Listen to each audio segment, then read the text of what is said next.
how are we going to change the size? Oh. Okay. We are Holy Shiitake out of New Buffalo. My name is Joseph Turcotte. I am in 12th grade. My name is Lexi Moser. I'm also in 12th grade. I'm Sarah Everly. I'm in 11th grade.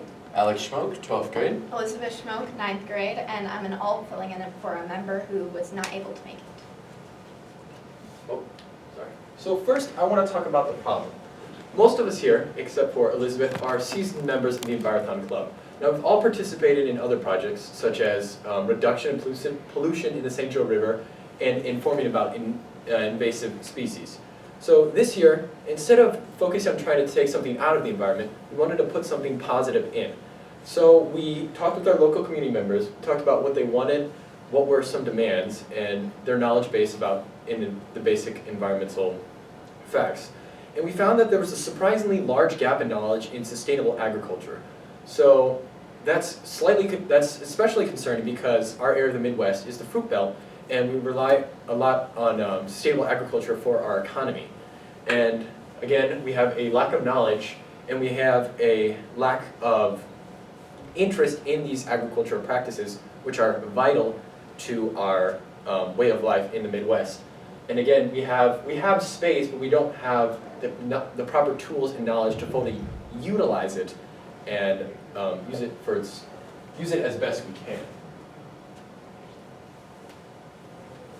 Oh, solution. For our solution, we decided that we're going to make a community garden, and we're going to make these boxes. And they're just boxes with wood on the sides and then on the bottom, and they have chicken wire. There's like a chicken wire door. And we decided on this because it's small and it's simple, and it's very, it's more attractive to like have a small piece of land for people to like put their plants in than like a giant piece of land they don't know what to do with. And we're also going to help them. We're going to teach them how to plant plants the most efficient way and teach them how to build the boxes. They're also not too expensive. Just like, so yeah. So there are many environmental benefits to having a community garden, and the first of those is how they dissuade pollution. And what I mean by that is miles to the table. Essentially, when your corporate farms produce, they ship it out to a processing area, which then goes to the store, and the gas that it takes to do that is obviously a large amount, especially depending on how far away they are. You know, these farms are sending out everywhere. So if more and more people are growing from inside their houses, it's much less likely that they're going to have to be going out to the store, and they're not going to be encouraging farms to waste that gas. And that is an extreme end goal of making this widespread. Another thing is that a lot of land in the US is very poorly used. So, for example, in the United States, only 16 million acres of land is farmland that is being utilized actively. 32 million acres of land in the United States is grass. And you know what grass does for the environment? Not a lot. So, if we can replace this grass, I mean, obviously we can't get all of it. It's not going to completely be taken over by farmland, but there is no problem with converting it to farmland. It's only beneficial. So another point is we have pollinators, your butterflies, your honeybees, you know, everything. They're going to be very attracted to any plants that you are growing. And we're looking for food for your table, fresh for your home. And this is going to be made very, very healthy. Community importance. So we were thinking about this economically. If you have a community garden or like a raised bed garden at your house, you are going to save a lot more money on vegetables and fruit.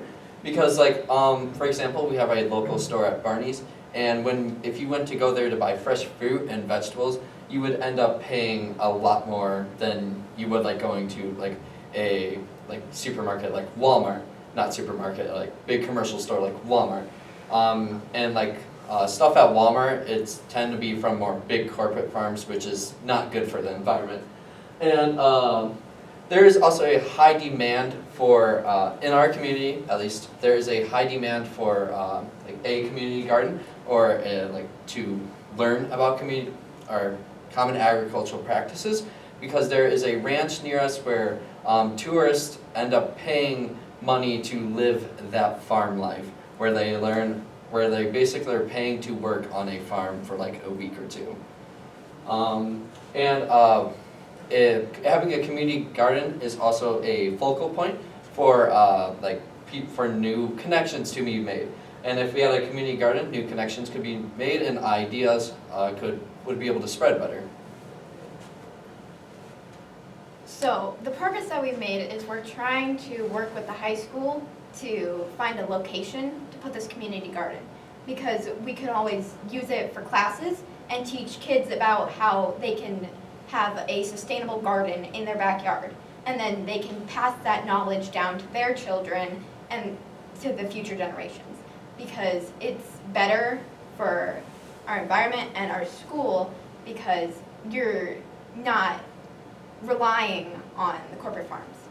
It's really a great opportunity for our school. We also presented at the New Buffalo Ideas Fair along with the other environmental groups at our school and to local non-for-profit businesses. At this event, we had many community members come in and talk to our group about our project, what we were planning to do, and we did see interest in involvement. Planning and constructing. So we first idea when planning a COP, you must find a idea or problem that you must solve. So we chose community gardens, and we were thinking on a way, what would be the best way to tackle the problem and that's affordable and easy. So we got our inspiration from Greenlight Gardens down in New Orleans, Louisiana, and so basically our inspiration for the boxes literally came from them. They go around their community and teaching people how to set them up and how to properly grow stuff in them. It's basically, they built these boxes for areas that are more in poverty too. And then after we built it, we ended up teaming with another Envirothon class at our school to get all the plants to put in it. And we are planning to team with the other Envirothon team here, Compost Kings. Their project is on composting this year, and we would like to incorporate them into it too. So, in conclusion, we hope that future generations of the Envirothon Club at our school will continue this project and further increase the spread of the community gardens, further get involvement and knowledge about sustainable agricultural practices to the community and to students to be further spread throughout the future. Thank you for your time. What's our time? 8 minutes? Shall I start with a question? Yep, go ahead. With your presentation, I see that you have built some boxes, and I'm wondering, how many boxes have you made thus far, and kind of what's your plan of action to get them out into the community?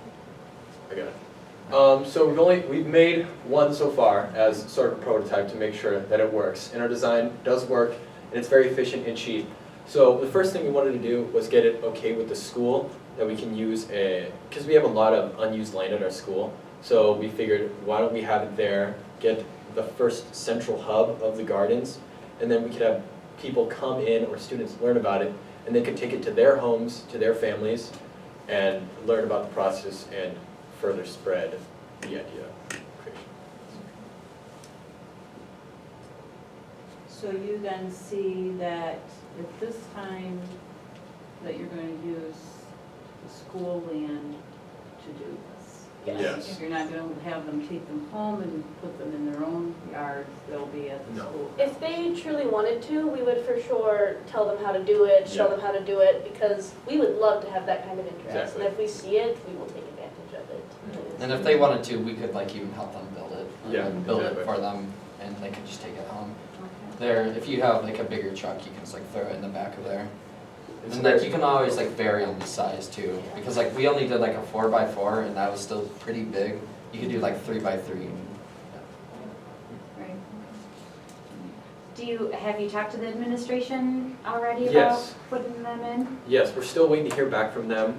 The school year has a sort of a hectic end to it. We've emailed them several times the past few months. It's 10 minutes. Oh, I'm sorry. You're okay. Keep Keep going? going, yeah. Okay. They're still waiting to get back to us. They have told us that they will respond, but they're still, Yes, wait. like everything's been Yeah. kind of like crazy because we ended up missing like a whole week of school because of like the winter vortex, the polar vortex.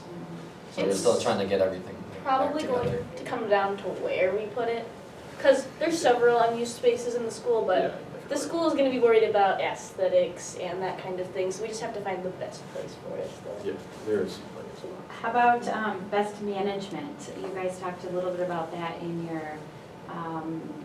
your write-up here, to learn best management practices for the 4 foot by 4 foot. Do you have ideas of what sort of things you'll encourage folks to do?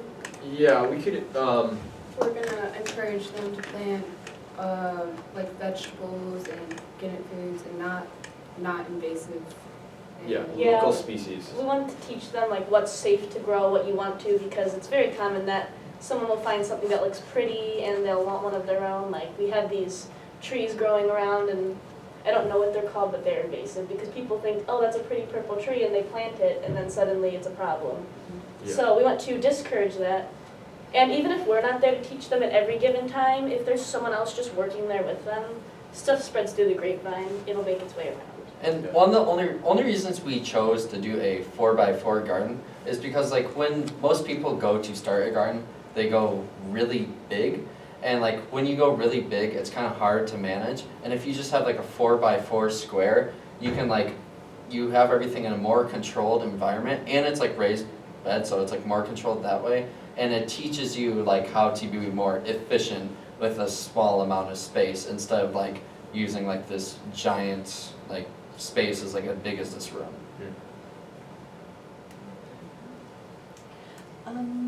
One thing that struck me is, I'm just checking on an understanding.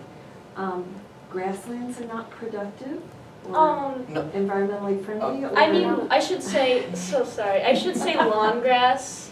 So, we're not talking about your lawn grasses and your ecosystems, we're talking about people's front lawns that are just this high grass, not doing much but harboring plants, like, Yeah, no, like Okay. our, like, so we brought this up just because like people don't efficiently use it, and it's like sometimes more harm to just have, I guess, like a lawn, because you end up using pesticides to kill a lot of people, not everyone, I don't want to throw everyone just under the bus, but like a lot of people end up using pesticides to keep their lawns to looking nice, and they end up using burning fossil fuels, like maintaining it with their lawnmowers and tractors. Okay, so you weren't talking Oh, about no, the absolutely not. prairies and Every- grasslands and all of that? no, grasslands Okay. are obviously very important. I just mean people's Okay. trim lawns that are doing more harm than good overall, Okay. could be used for better purposes. The prairie enthusiast, that. Yes. kind of- Sorry. Yes, shall I show you a picture I of was my wondering bird? why you were getting I was wondering why I was getting these looks. Thank you, I appreciate that. Anything else? Okay. I'm good right now. Elizabeth, I do want to say, welcome aboard to Envirothon, and Yes. you did very well for your first time. Yes, you did. Thank you. You're welcome. Absolutely. Thank you. And Gotta shameless carry on story. his legacy. Yeah, she's kind of Big thrown. brother pressure? She was kind of like thrown onto this because like quite literally this morning, our other teammate said he couldn't go. So we're like, all right, Elizabeth, you're gonna have to learn like his whole part of the presentation You by did good. today. You did Yeah, well, Yeah, very good. yeah, way Very to, good. way to adapt, for sure. Yeah, Yeah. that's good. Well, enjoy your time here. Yeah. Thank you, have fun. Thank you. Thank you. Thanks, guys. Thank you for your time. Good job, I got it.